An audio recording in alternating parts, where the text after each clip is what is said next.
So I recently put this challenge on myself to make this in Minecraft Bedrock Edition with only command blocks. And it ended up being way more of a challenge than I expected. But how did I get here? Well, a few months back, somebody had come up to me and talked about this new technology within Minecraft command blocks, known as the FMBE, which is a fox block entity. Essentially, what this does is it allows foxes to look like blocks. I could see a couple of uses for it, but I didn't quite, realize what all you could do with it. Then I realized you could do this. Now, you might be thinking, that's just a really wide block.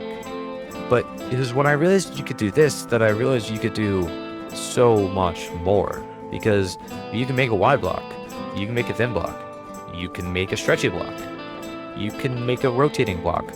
There's so many options and possibilities now that I realized that you can actually do with this. And I had known about FMBEs, but I hadn't really looked into them myself until I saw this being posted on my Discord by Fantasy, who is one of my friends and a fellow YouTuber who will be linked in the description. You guys should definitely give him a look. But he made this project, and it was kind of at this point, even though this was an unfinished project, that I could actually see all that could be done with this new technology. So I finally decided it was time to put myself to the test and actually try and learn this stuff. So the first thing that I did was, of course, try to make a giant orbital space laser. And I didn't want to copy Fantasy's design. I kind of wanted to make my own thing more based on Helldivers, but I was struggling a little bit. But luckily, Fantasy actually got on while I was live streaming and helped me make this final product, which I think came out pretty cool, especially for my first time experimenting with this new technology.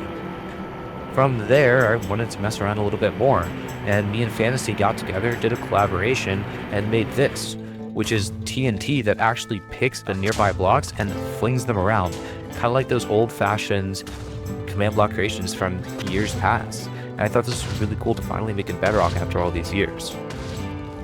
After this, I made a tornado, because why not?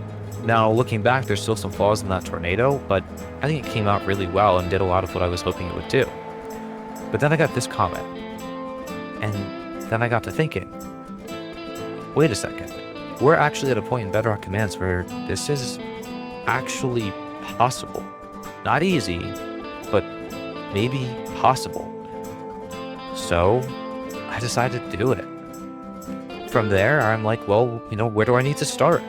So I kind of copied my tornado design and changed the blocks to black, which really took like 5 seconds. I just changed the block that the foxes were holding and kept the exact same tornado design. But one of the flaws of my original tornado is that if you're not looking at the base of the tornado, the whole thing disappears. So I changed it so that instead of the blocks animating upwards, the foxes actually teleport upwards, which makes it function as a completely visible but teleporting upwards tornado. And that's when it stopped being easy, because next up, I need to start working on the heads. And this got pretty complicated because we needed a separate fox being floated in the air, being rotated out from the center, and being able to have its own separate rotation all at the same time, which that part didn't actually end up being terribly complicated, except for the fact that it kind of looked like this. At this point, though, my friend Fantasy actually just randomly jumped on and helped me figure it out. After some serious testing, we actually got it to be smooth. And then we added the eye and the mouth, and after day one, we were actually thinking to ourselves, man, this really is a possibility. The next step in the process ended up not being super complicated because we just had to add the separate head. One of the unique parts about this, though, is that I wanted each head to have a different targeting position. So the center head's going to be always targeting the nearest player. The heads on the left and the right are going to kind of target the nearest mob that's on the left or the right. Now, it's possible that the nearest mob is actually going to be the player, in which case all three heads could focus on the same player, but I just kind of wanted this to add a little bit of uniqueness and variety to all the targeting that's going on here. After that, putting on the third head didn't prove to be all that difficult, except for this one little problem. Don't see it? How about now? So when I actually extended out the eyes, it became quite clear that this head bobbing was going to be a major issue. Turns out I actually had two teleport commands that were operating at the same time with not the same information, meaning it was constantly teleporting between two different locations at once. So once we fixed that, it actually wasn't that big of a problem. On top of this, We got the lasers in the right position, made it so that they independently target the targets that they're supposed to go after. I actually made it so that the two heads on the side don't target the player, just to make sure that the wither head's always kind of scouring the area. It makes it look a little bit more convincing. I also made it so that each head shoots out a ray casting XP orb that goes down to a block, summons an FMBE, has the FMBE pick up the block beneath it, and then become that block. Then that block gets teleported back to the Witherstorm, which all in all makes it actually look like it's absorbing blocks like in the real game. Now, while I wasn't actually fully done with the lasers and all this going on with them, there's just something that I need to bring up. You see, this entire project, there's been something hanging over me, and that has been the tentacles. You see, when I started this project, I kind of planned out in my mind all the different parts of the mob and how each section is going to work. I knew I'd have to tweak it over time, but I at least had a general idea of how each part was going to work. Except the tentacles. I had no idea how I was going to do the tentacles. I wanted it to be like a multi-joint segment type of ligament, or 3 segments, I guess you would call it. And I wanted each segment to have its own movement, its own rotation, so it looked like an actual tentacle, not just like a weird straight line or a curved line that can't actually move. So my original idea was to have each ligament have its own rotation, although this would look super weird and nothing like a tentacle, because it would just look like they're moving in their own direction, unrelated to each other, which kinda would suck. Then I had the simple idea of why not just make the rotation of each segment lag behind the previous one. So essentially, as it's moving around, it kind of looks like this. And as you can obviously see in the footage, I did end up getting this to work. The way I actually did it was for each segment, I would simply shoot out an XP orb, then have the next segment also shoot out an XP orb, copying its own direction, have the second XP orb teleport in the direction of the first one, but only a short distance, then have the second segment teleport towards its own XP orb. That way it's slowly moving closer and closer to the rotation of the original one. Although it would still take some time before it would actually be able to stretch straighten out, which of course the main one's moving anyways, so it always kind of looks like it's lagging behind. This was actually the simple part of this whole segment. You see, the real problem was, well, a couple of things. First, we need to discuss what are some issues and some certain entities that I actually need for this project. The first one is the fox. You see, the fox is great because it has a couple of advantages. Number one, the fox actually functions as the display item that we're using. Like, the fox is essential for getting all the rotations and everything that we need in this project to work. The problems with the fox are a couple though. Number one, the fox has AI.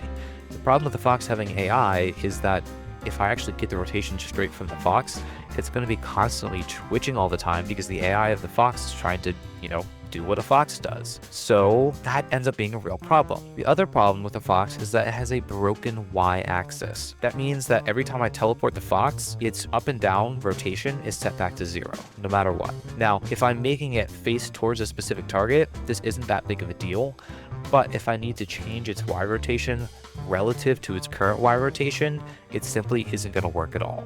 In fact, this broken y rotation is true for nearly all mobs in Bedrock Edition of Minecraft. Which brings me to the next entity that I need to discuss, and that is the boat. You see, the boat and the minecart are some of the few entities in Minecraft that actually have a functioning y rotation. Why? I don't know. It's just how it is. But that means I can actually use the rotation of the boat to do all the calculation to figure out the right rotation. However, there is a problem with the boat, actually two. The first is that the boat cannot go invisible. It's visible at all times. The invisibility effect does not work on boats. It's not that big of a deal. All it means is that I actually have to teleport the boat 200 blocks above the Witherstorm, figure out all the calculations, and then basically teleport the commands 200 blocks back down to where the tentacle actually is. Once again, kind of annoying, but not the biggest deal in the world. But the other problem is a bit bigger. This is the fact that the play animation command does not work on the boat. What that ends up meaning is that I need the play animation command to set the rotation of the fox, but I can't get the rotation from the boat to the fox with the play animation command. Which brings me to the next entity that I need to bring into this whole matter. That is the armor stand. Now, unlike the boat, the armor stand does once again have a broken y-axis, but it can go invisible. And more importantly, the play animation command does work on the armor stand. So what that means is that I use the fox to represent the tentacle, Then the fox gives its position to the boat 200 blocks above it. The boat figures out the rotation. Then, using the TP command, it copies the boat's rotation onto the armor stand's rotation. Then, the armor stand's rotation is copied to the fox using the play animation command. And finally, I have what I need. And this was so complicated and making me want to tear my hair out. But hey, we got it. After this, it wasn't too difficult to add the other 2 tentacles on, and I basically just slapped them on top of the actual Wither Storm. The bottom tentacle has a special form of targeting where it will actually try and slap nearby entities or nearby targets. The top 2 entities actually just track an invisible bat around, which gives them some pretty random movement that kind of cycles around the actual Wither Storm. After this, I just did a little bit of tweaking to some of the laser effects, made the lasers look a little bit longer, and this is it. This is my fully functioning Wither Storm, more or less. Except this is only part 1 after all. Because in this one, I really wanted to focus on getting the actual Wither Storm made, and I think I did a really good job. It's not perfect, and there's definitely some things that need to be ironed out and just improved, and I'd love to hear your guys' suggestions in the comments, but yeah.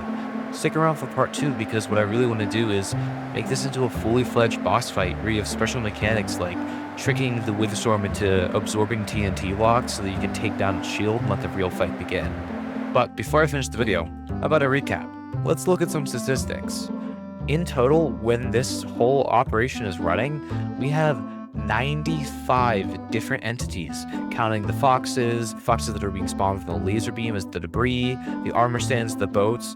All that is up to 95 entities at one time just to make this monster function. On top of that, we have 169 repeating command blocks and 215 chain command blocks. That totals 384 command blocks all running at one time, which is a lot. All that to say, I'm really thankful for everyone who made it to the end of this video. It means a lot to me. If you guys really like this and you want to see part 2, let me know in the comments. As for when this map will be playable, I do want to put it out at some point, but I need to actually finish it as well as work out some bugs before I do that. I hope you guys enjoyed. Thanks for watching.